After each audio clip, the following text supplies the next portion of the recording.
আমাদের chief অ্যাডভাইজারের plan হচ্ছে মাতারবাড়িকে ঘিরে মাতারবাড়ি মহেশখালীকে একটা নিউ সিঙ্গাপুরে টার্ন করা।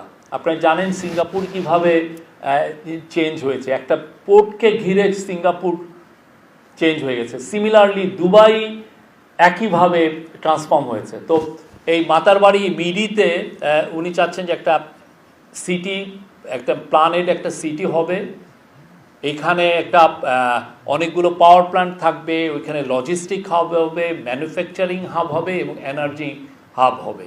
এগুলো প্রত্যেকটার জন্য উনি এই জাপান সফরে উনি ইনভেস্টমেন্ট সিক করবেন বিভিন্ন যাদের সাথে কথা হবে যে এটার বিষয়ে, কেননা এটা অনেক আগে জাপানেরও এটার বিষয়ে যথেষ্ট ইন্টারেস্ট ছিল। তারা বিগ বি একটা ইনিশিয়েটিভ আছে, সেই অনুযায়ী তারা এই জায়গাটা এই মাতার বাড়ির ব্যাপারে বা এখানে ইনভেস্টমেন্টের ব্যাপারে তাদের ইন্টারেস্টটা সবসময় ছিল এবং এটাকে আরও যাতে ডিপেন্ড হয়, আরও যাতে তাদের সমস্ত বড় বড় কোম্পানিকে যাতে বাংলাদেশে এনে তাদের ইনভেস্টমেন্ট করা যায়, সেই জন্য এই পুরো ট্যুরে এই ফোকাসটা থাকবে।